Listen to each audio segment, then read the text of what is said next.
enterprises and issue 2,225 startup toolkits and train 6,535 business on financial planning. So for more, go to KCB Group /foundation. There you go. Where am I going when I need to buy a house or take over or ask somebody to take over what I'm already paying to buy a house, TT? Well, the thing is, you first need to want to buy a house. I want. Now, if you want to buy a house, then the question is, where exactly do you want to buy it? Mm-hmm. And then there's also the question of how much money do you have? In most cases, people think buying a house is somewhere in the future because you look at your financials, they don't quite math up. Diamond Trust Bank is saying, look, we understand that buying houses, getting mortgages can be a problem. We have a solution for you. Not we may have a solution for you. We have a solution for you. Why? We're saying, look, if you're employed, you have a business, you're in the diaspora, okay? If you happen to be in Kenya, we're telling you, we'll finance you up to 105%. Saying 100, no, 105, so that the cost of getting that particular money is also taken care of. Right. If you're in the diaspora, we're saying 80% is what we're offering you in terms of a mortgage. But we're also saying that because DTB partners with Kenya Mortgage Refinance Company, they are able to give you interest rates that are actually breathtaking. 9% if you want to borrow for 10 years. 9.7% if you want to borrow for 25 years. And they're also saying, look, in addition to this, if you want to pay early, there are no penalties. We won't charge you for that. No, and these surprise charges or hidden charges that you hear about, we do not have them. Okay. What we tell you is what you're going to pay is what you are going to pay. Voila. Now, the only thing you do is either visit, very simply, the closest Diamond Trust branch that is near you, okay, or email mortgages@dtbafrica.com. Voila, and that's all you need to do. Click on it and then you'll be able to get all the information that you need. All right, getting into our conversation for this hour, another tall man joins us in the room. It seems that it has been the day for tall men today, but okay. No, it's been a day for very tall men. Very tall men. Tall men are people like me. Okay, Yes. very tall men are people like Mheshimiwa Ruku here and Professor Songok. Indeed. Those are very, extremely tall people. Another very tall man joins us in the person of Mbeere North Member of Parliament, Jeffrey Ruku, and he's here this morning. Mheshimiwa, Happy New Year. Happy New Year. You know, we'll say it because, you know, we've not seen you this year. Yes. It's good coming back at this very nice studio. Good to have you here this morning. Thank you. We're going to be talking about a number of things today, but we do hope that you're well and that let's make you just a little bit better because CT will welcome you with today's proverb and you have no choice but to tell us what you think about it. Is that all right? Okay. Okay. Our proverbs for this week come from the Republic of Djibouti. Today's proverb: a guest who breaks the plate of his hosts is not soon forgotten.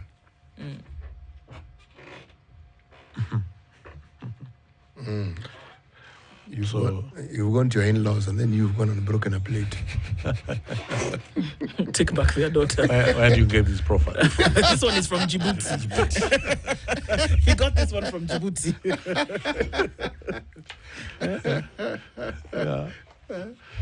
Yeah, I think it should not be forgotten. Yes. Yeah. If you go around breaking plates.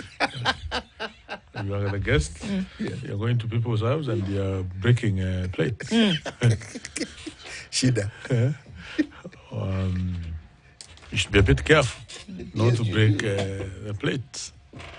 Instead, enjoy the meal and the moment. And you say thank you to the host. And don't destroy things in the house. Yes. Yeah. Otherwise. You know he's right, eh? If you've ever broken a plate in your in-laws' house, whenever there is friction, even if the friction is about a car, they will remind your spouse that you once broke a plate. You've been careless for a long time. And that's why he broke the plate when he came here. You go to somebody's house and you destroy their possessions. Huh? They're not likely to forget about you. Or they're not likely to think of you in a good way. Or invite you again. Or invite you again, for that matter. Okay. So, Mheshimiwa, thank you for being here this morning. And even as we get into some conversations, there's a lot that's happening politically, isn't it? We seem to have been ready already to vote for elections as though the vote were coming tomorrow. There's a lot of electioneering that's going on.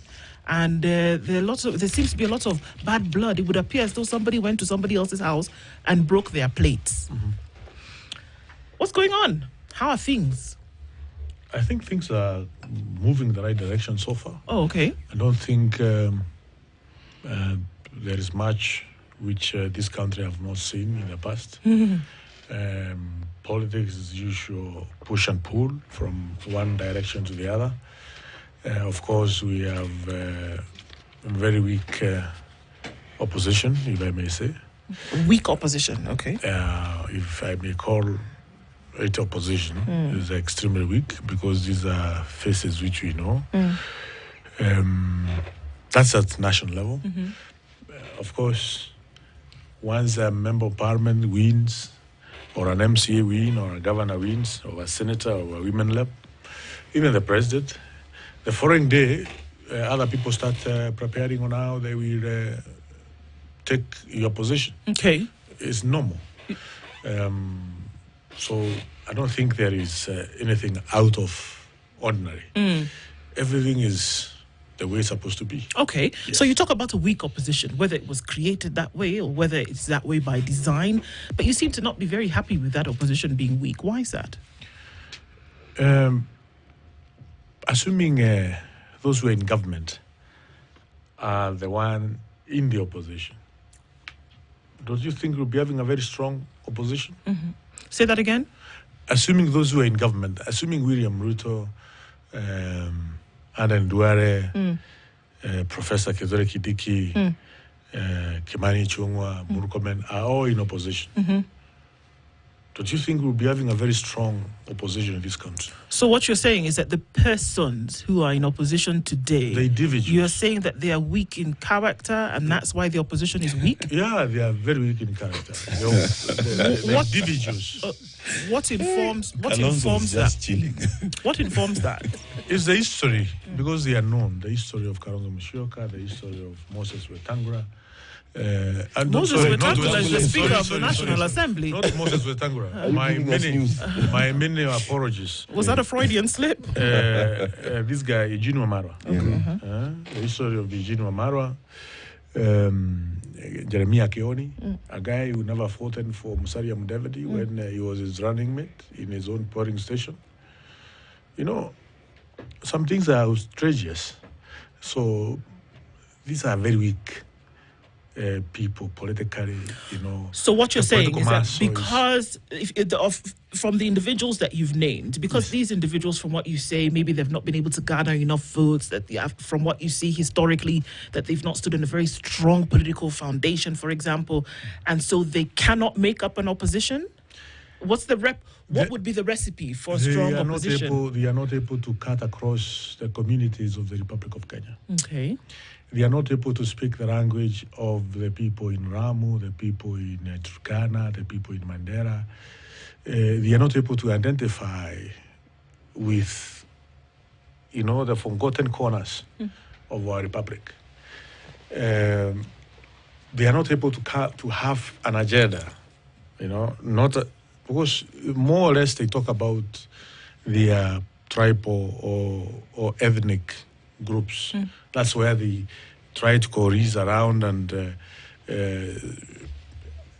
be in a situation where that Kalonzo will bring this, Eugene will bring the other, I don't know, the other one will bring this community. It's not one person cutting across all communities. So that is one of the very weak link. And the politics of today are completely different with the politics of the past years. Are you talking about even if it's the politics of the past years, Jomo Kenyatta was a nationalist, a guy, a man who is able to cut across the communities. Mwai Kibaki, he struggled a bit, but there was a coalition, okay, which helped him to cut across the nation. Moi, with all the weaknesses which we may want to mention, this is a guy who preached unity of the republic for 24 years across the nation. Of course, he punished those who were errant in a very serious manner. And I think all those who are punished by Moi deserve to be punished. If you look at it critically. I'm sorry, just hang on. Hold on, Meshmiwa. Are you saying that Nyati House was necessary? Then you are saying the many tribal clashes that Moi oversaw were a good thing, and if so, we would also like to know contractually whether what you are saying in a sound mind and with the full presence. No, that's not what I'm saying. I'm saying I spent some 2 years studying Africa continental politics, and we went through pre-colonial period during the kingdoms in Africa, Baganda Kingdom, I don't know, and many other kingdoms across Africa, across the continent. We then when the colonialists, the 1885 Berlin Conference, what happens? Colonialists coming to divide Africa into sections to independence time and also post-independent times to multi-party democracy, Africa as we know it today. And if you are able to put Moi in that mix, plus the coups which were happening, plus the Cold War, the USSR and the West, what was happening then, the kind of political environment which President Moi was operating in, vis-a-vis the issues he did, the progress he made for this nation, you give Moi a very good grade in terms of holding this country together, in terms of uniting the nation, in terms of putting necessary infrastructure, in terms of having a very strong education system, which is respected across the world, in terms of producing very credible human resource, which Kenyans have worked across the world. These are the results of the policies and programs which President Moi put in place at a very difficult. So you're saying even with the noise, even if the noise that was being made, according to what you're calling it now, with the noise that was being made around him, you're saying that there was progress that was made at that time that you can now see still the results of today. Yes. And I'm trying to see if you're making a parallel between that and what is currently going on when we're talking about punishments, that particular conversation. That if the noise then was essentially shut away, or if the noise was put in torture chambers, or if the noise was put away where people couldn't find them, then that is how you're then able to measure any kind of development that took place, because any kind of opposition to what he was doing was unwelcome. So if you look at when the African Charter of Peoples and Human Rights was enacted by the African Union or AOU, remember it came from AOU to African Union, the issues of human rights were not as much entrenched as they are at the moment. That does not mean I'm saying it was good for people to be tortured in Nyaya House chambers. That does not mean that Matipo was supposed to be turned into, someone who is completely tortured and he can't know himself. No. Those are atrocities which should be condemned. Okay. But at the same time, African nations went to dogs, very many of them, during from 1970s to 1980s. Kenya is one of the nations which, yes, we did not do very well then, but we stood. Our education system was tested and it stood. Look at the infrastructure around this city. Go to Lilongwe, go to Kambara here, go to many African capitals. You see the major difference between this country and other African nations. So give credit where it deserves. Moi did a good job during his time as president. Yes, there are issues which were not right, but that is the nature of human development or progress. Mheshimiwa, you've done a very good catapult, and done a very good job of making us giants among the dwarves, which is fine. But the question I have to ask for you is that in 2025, we find ourselves in very precarious positions. If it's about coups, there have been about 4 in the last 4 years. If it's about wars, we are surrounded by wars, right from Somalia to Ethiopia, to Sudan, to South Sudan. Thank God M23 has declared a ceasefire for a while, but we are surrounded by conflict.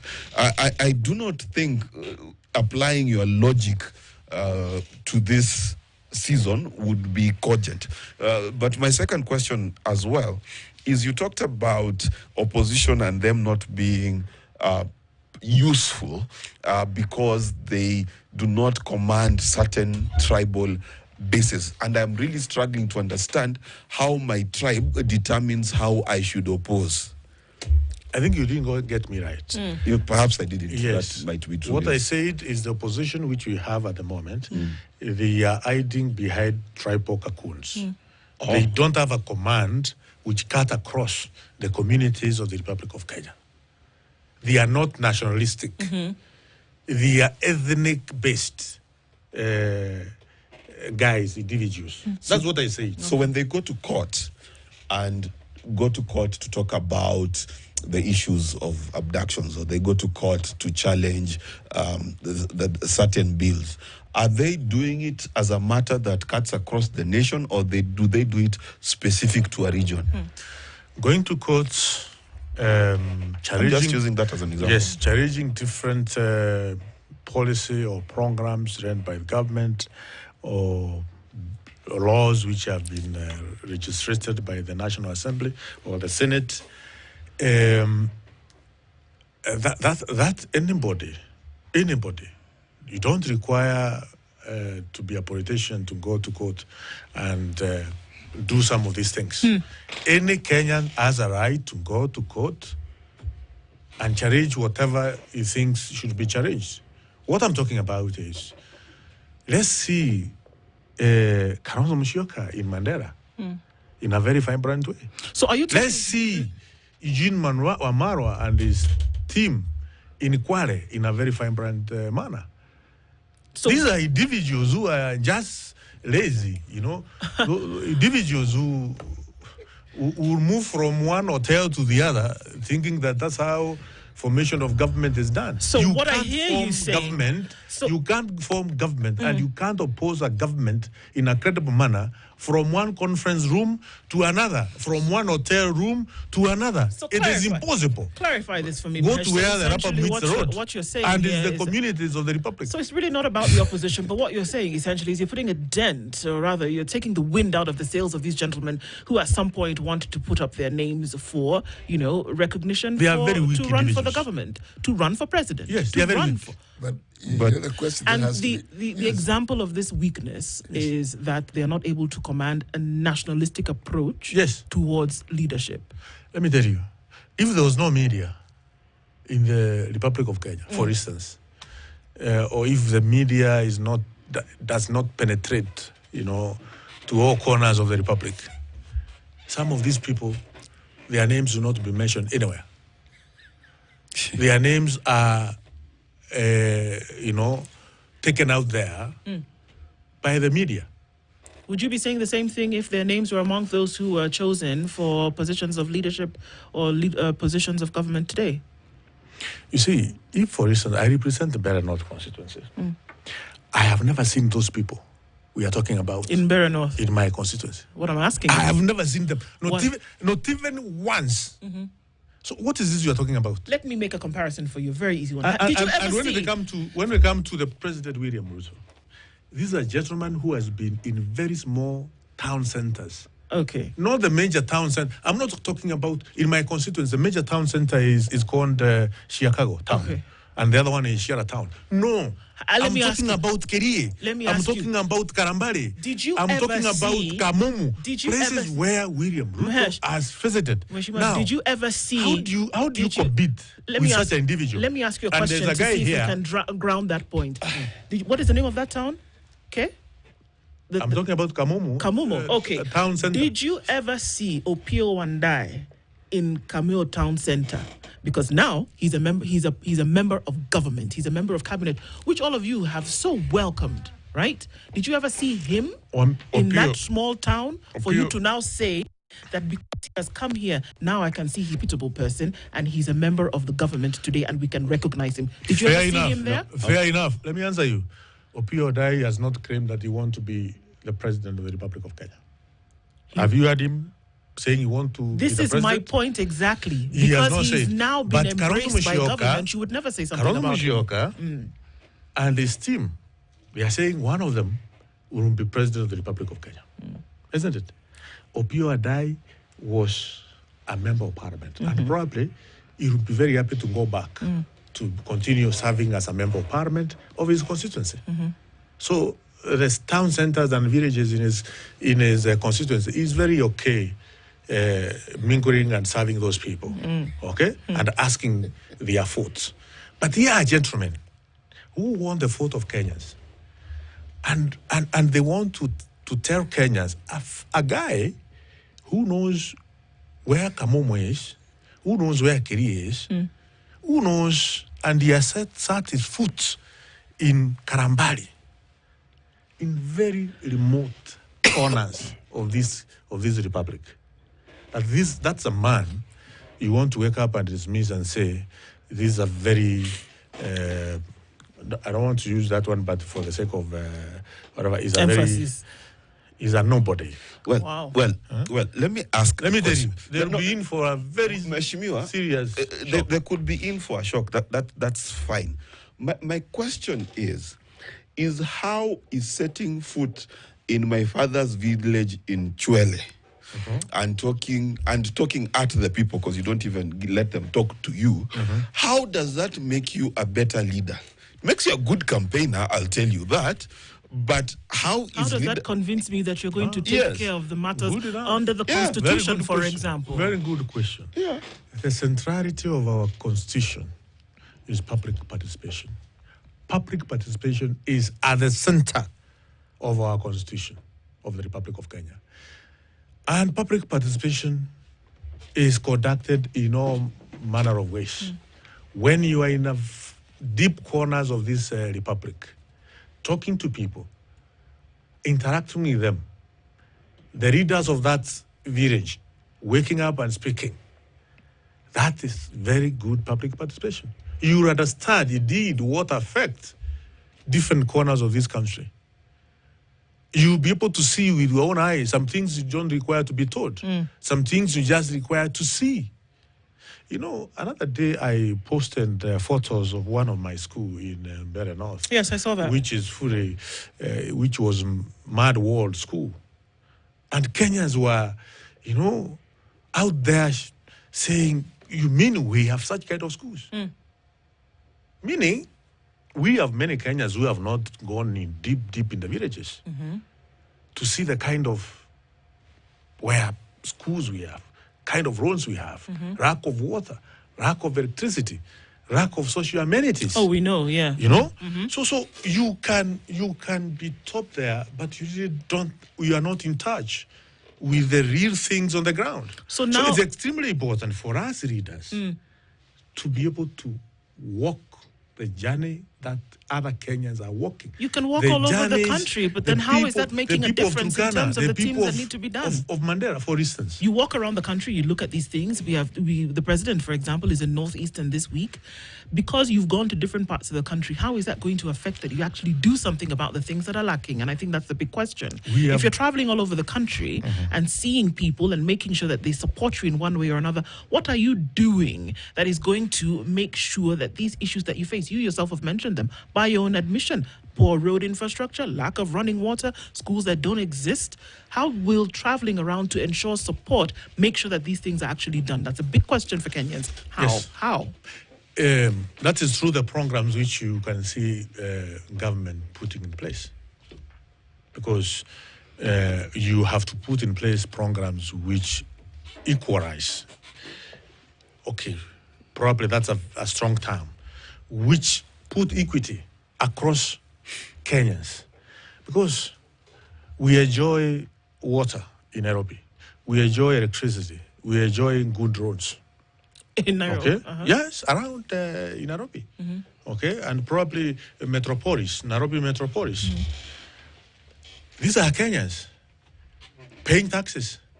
We have Kenyans in Mandera who are also paying taxes, but their chiefs are being abducted. You are in a situation where you don't think that a chief can be abducted. Can you imagine? Under the cover of daylight. Okay. Now, in Mandera is Kenya, but chiefs have been abducted. So there are challenges, unique challenges of that part of the Republic of Kenya. There are challenges, unique challenges on this part of the Republic of Kenya within Nairobi Metropolis. So you'll be able to understand the kind of policies and programs as the end of government, as ministers, as leaders, which you are supposed to put by so going that around there the can country. be equity across the Republic. But, You do realize. Sorry, Mark, I want us to go to a break. So just hold on to that realization for just a minute, won't you? And then remind you that how do you want to send your money around the world? 190 different countries, you can do it in 49 different currencies. You don't have to bother about how much time it's going to take. You don't have to bother about high fees. You don't have to bother about, hidden fees either. All you need to do is get on the Virtual FX platform and you can send money anywhere, anytime, and your person will receive it. Your business will receive it. Your suppliers will receive it real quick, fast, and in a hurry. And you don't have to worry about anything like that. And really quickly, you can get onto the website www.virtualfx.com. Find out that all the things I'm telling you are actually true. Okay? All right. We're going to come back. And then Mark will tell us also when we come back about how 150,000 people are affected because 35,000 people were trained. It's great stuff. We'll come back right after this. Furahia chapana daka family. Daka laki yako na 20 bob peke. Changamka. Win cash every 20 minutes. Multiply pesa yako times 5,000. Kila draw. Shinda bonus prize chungu nzima ndani ya Daka. It's easy. Cheza Daka family. Na 20 bob to 2,000. Pay bill 440440. Account KTN. Win cash direct to your phone every 20 minutes. Cheza Daka.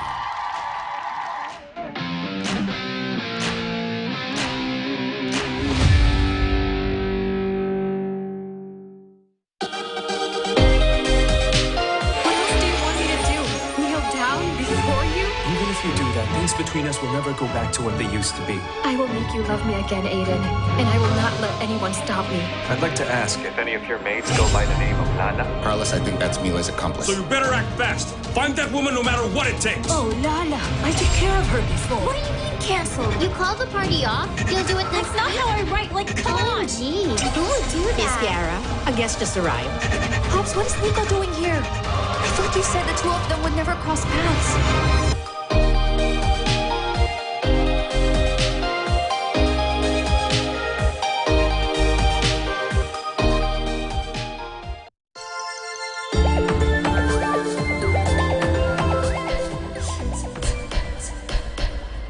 Hello, my name is Frank Mwiti. I'm the CEO of the Nairobi Securities Exchange based in Kenya. Catch me on the Trading Bell Show as I speak about the market performance for 2024, the outlook for 2025, and more importantly, update you on our new strategy for 2025-2029 as we rebuild and revitalize our market. Thank you.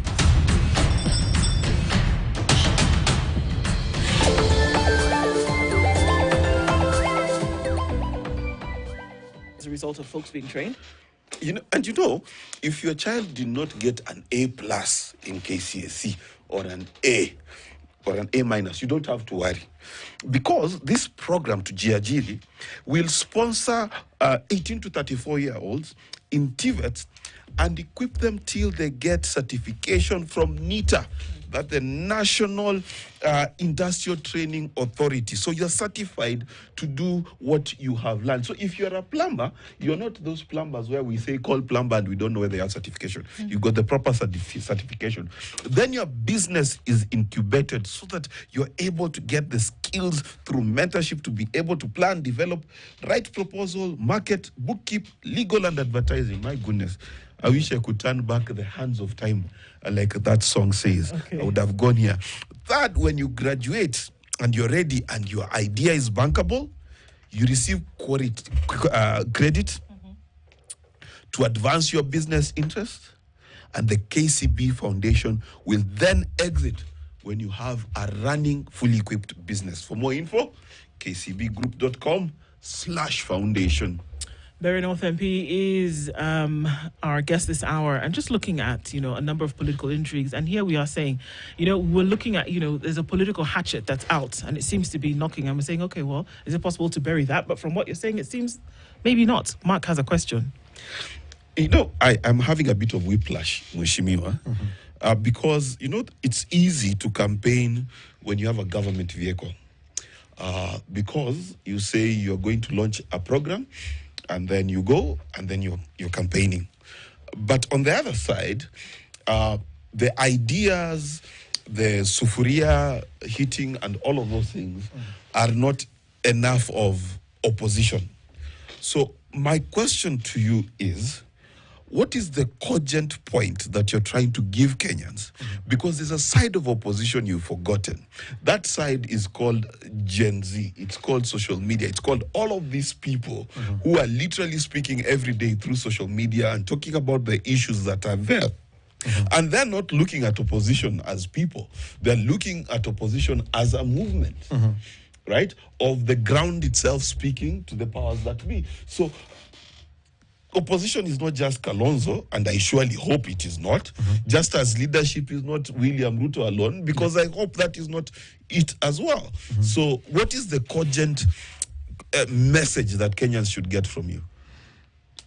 I think we are saying our nation is at a proper turning point where we have, as I have said, and I am repeating the same, weak opposition at the moment.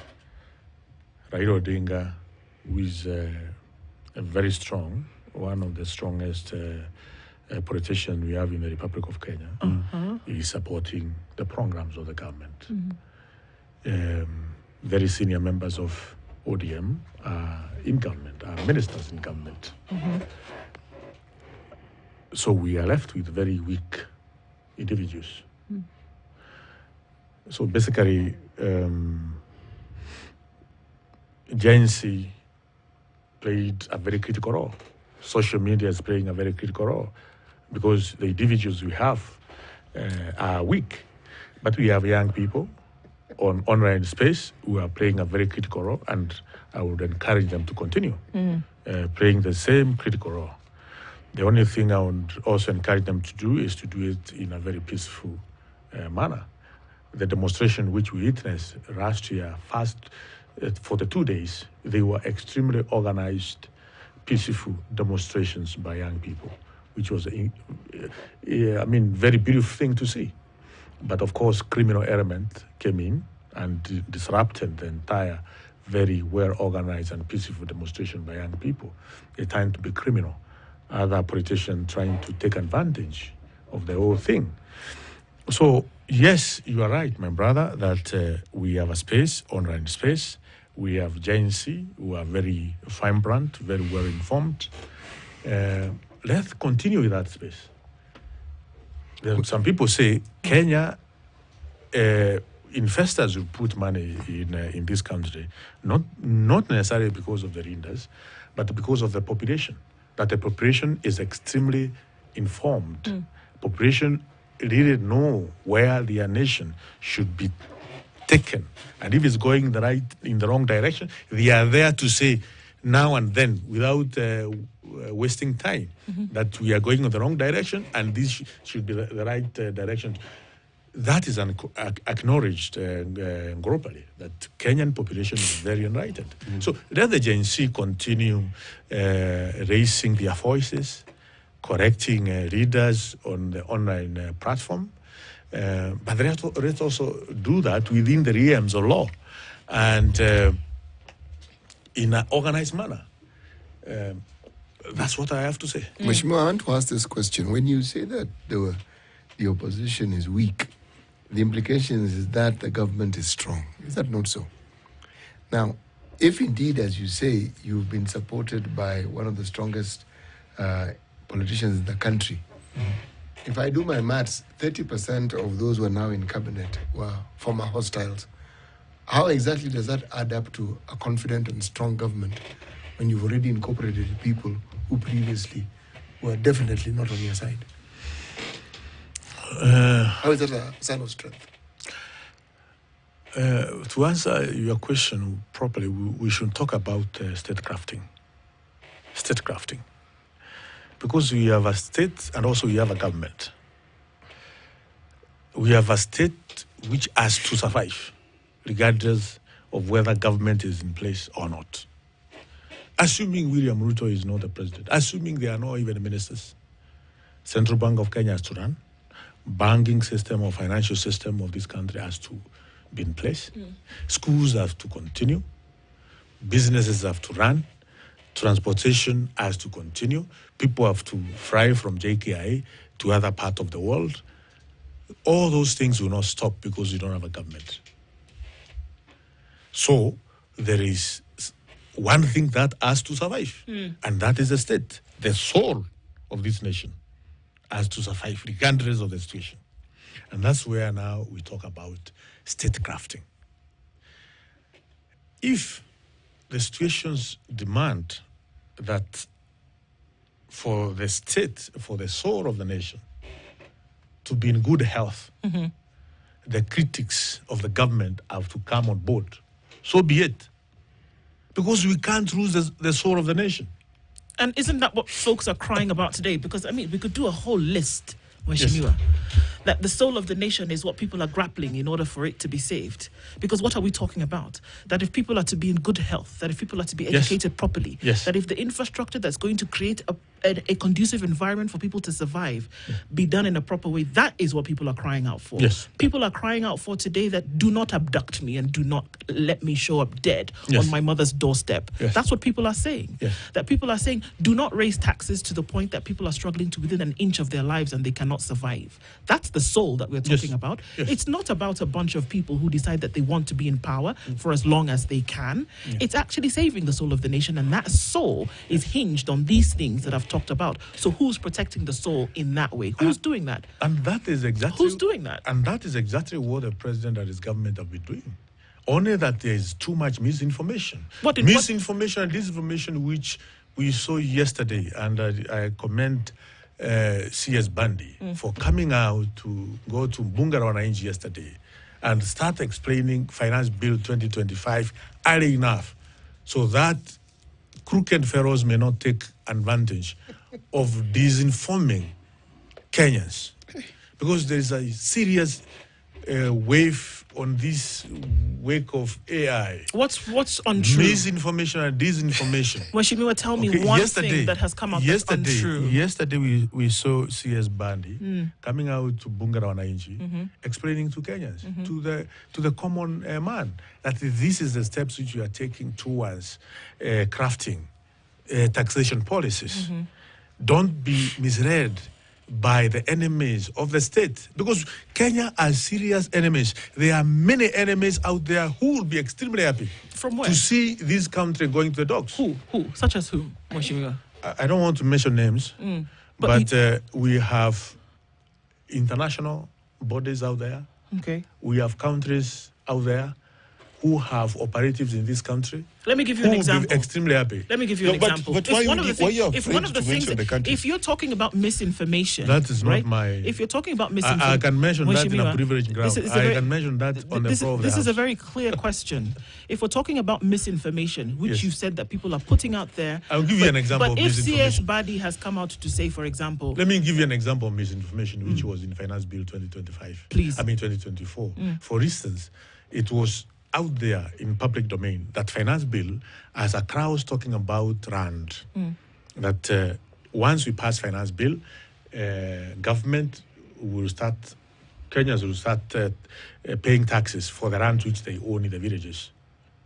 It was out there, it was everywhere on TikToks. I don't know, even a green booklet, which is printed like the actual booklet of Finance Bill 2024. And there was nothing like that. But you know, you could not be able even to convince my mother in the village that that's not true. Do you know there would have been nothing that you sorry, but I have to come in here. I have to come in here. That's why we have seen CS Badi coming out early enough. CS Badi, there would have been very little that you would have been able to say to convince John Badi 1 year ago that the fiscal policies that were being set up for Kenya were actually for the good of the Kenyans. Same man wearing a different hat today. So I would say that to neutralize the opposition, which is something that has been done so very well, was to bring these gentlemen and put them into government. So you're talking about a weak opposition, but it's one that has been done by design. And you're using the same individual who very vehemently opposed some of the things that we're talking about today, is now in a position to support them. Do you not see that design? No. As I said, it was not a design. It was a moment of truth, a moment of saving the soul of the nation. When you needed to bring people who were on the opposite side onto your side. Yeah, why? Because I have told you the truth again and again. You don't believe me that I'm saying the truth. So let me bring in someone on board who you trust. Who you trust, so that he come and see, look, I have been telling you this is the situation. I like your explanation. I honestly do. And I'm listening, and at some level, they're actually convincing it. And it's a good thing you're a politician, because when you're a politician, that sort of argument makes sense. You see, I wouldn't expect you to say anything other than what you're saying. In all honesty. No. I'm not disagreeing. When someone belongs to a political party or he belongs to a certain division within politics, it is correct that you should point out the things you're pointing out. I want to move away from this discussion of weak opposition and strong government or whatever the permeation is. And I want to ask the question. In this country, we've always had, at the 11th hour, the ability to talk to each other and form coalitions, even when things were really, really, really bad. Now, when we talk about bearing the hatchet, that is what it is. But in politics, this coming together and bringing in members of the opposition, does it really help the citizenry? That really is the question I'm asking. The soul may be saved. As I have mentioned, I have said... But is it really saved? Is it saved? As I have said, trust. Because we are managing public affairs. We are not in business of private business. President is managing public affairs. It has reached a stage or a moment where people don't believe that what the president is saying is the truth. It's because they can see. Their eyes are open. What ministers are saying is the truth. People think, no. We are being cheated somewhere. The members of opposition, they're saying, no, this guy is cheating us. And he's cheating Kenyans. The same because their eyes are open. Okay, we say, okay, guys, that's the situation. I will give you an opportunity to come and run this ministry. So that you can see and believe what I'm saying is the truth. Remember, there was a task force which was formed by the president to oversee the debts, both domestic debts and international debts. One of the members who are put there are members from the Law Society of Kenya. Because these were very strong guys going to court and shouting that as far as the debt of this country is concerned, what has been tapered by government is not true. Those are just figures. We are paying debt which is not there. People borrowed money and they took it to I don't know where. It's okay. It's okay. You have managed to convince the public. You have won in the public court that what we are telling you as a government, it is wrong. Okay, please come and help us in looking at all this so that you can tell us whether it is true or not. Was it a please come and help us in this issue, or was it a come and take a position so that you don't open your mouth to No. It's a task force. It will be done in public. You know, members of parliament, they do sit in committees. And there are situations where you invite different ministers, different government agencies to come and give evidence to the committee, to come and table documents. And we sit there. We even, some of the issues are taken on oath, that you come, take oath on what you are saying is truth but the truth. Documents are tabled. You are told, this is the situation. You guys, you are the policy makers, you are the lawmakers. Use this information to make the right decision for the Republic of Kenya. And some of the situations are there. We are out here thinking that we are in good shape, but the technocrat and bureaucrat, they come and table documents. And they tell you, this is the situation. For instance, KQ was guaranteed a loan of 19 billion Kenyan shilling by the Kenyan government many years ago. We're in a situation where KQ has devoted to pay the loan. The guarantor is Kenyan government. So what are you going to do? Are you going to pay the 19 billion? If you don't pay the 19 billion, news will be out there across the world saying, Kenya government has devoted.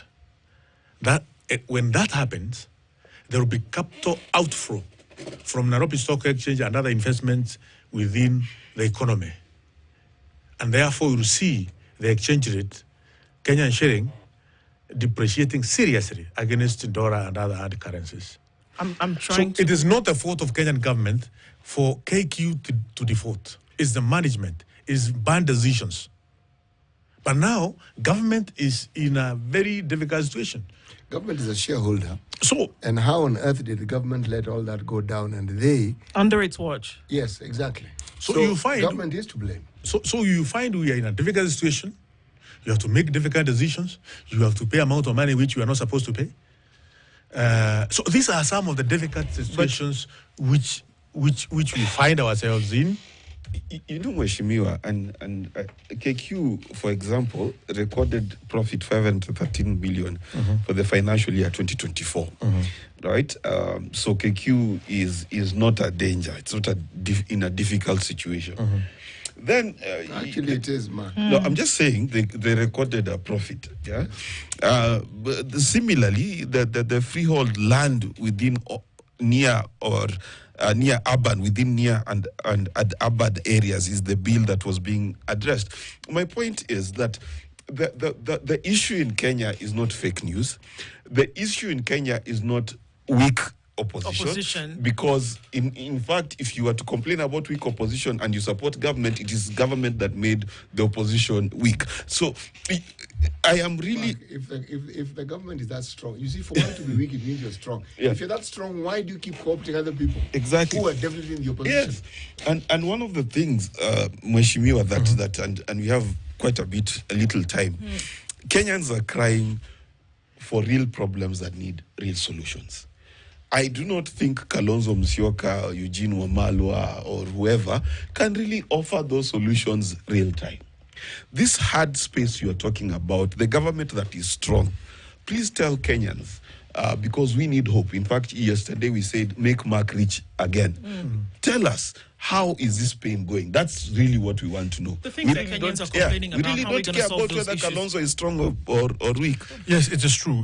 Kenyans finding it difficult to meet day-to-day expenses. And it is true also that this government has taken 2 years to stabilize in terms of getting right the macroeconomic parameters which are critical in getting economy in the right trajectory. I can assure you this year is the year when Kenyans are going to feel the effect of decisions which are made by this government for the last 2 years. They will be able to feel the effect in terms of having money in their pocket, because we have gotten right as far as inflation of the country is concerned. We got it right as far as the exchange rates are concerned. We got it right as far as fuel prices are concerned. We got it right as far as edible oils are concerned. Okay. We have enough local production of cereals, maize, beans. This country does not need now to import maize and beans from other countries. We have enough local production of sugar. This country does not now need to import sugar from other countries. Quite a number of things are in the right place. This year is a year when Kenyans are going to feel the effect of buying cheap products, the effect of seeing their road being, because we have huge number of projects which have stalled across the country. This year, starting this month, we are going to see contractors going back to site, meaning many Kenyans we are going to be employed. One of the sector which has gone down in terms of percentage, according to Kenya Bureau of Statistics, is construction industry. Okay. Why? Because all contractors are not on site.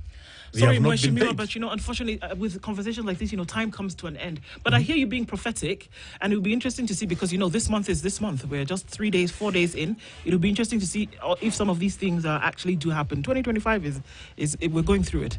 Berry North MP has been our guest this hour. Jeffrey Ruku, thank you for being here this morning. Thank you for joining Kenya's biggest conversation every weekday as you do. We'll talk again tomorrow morning, God willing, at 6. Good morning. It's 10 a.m.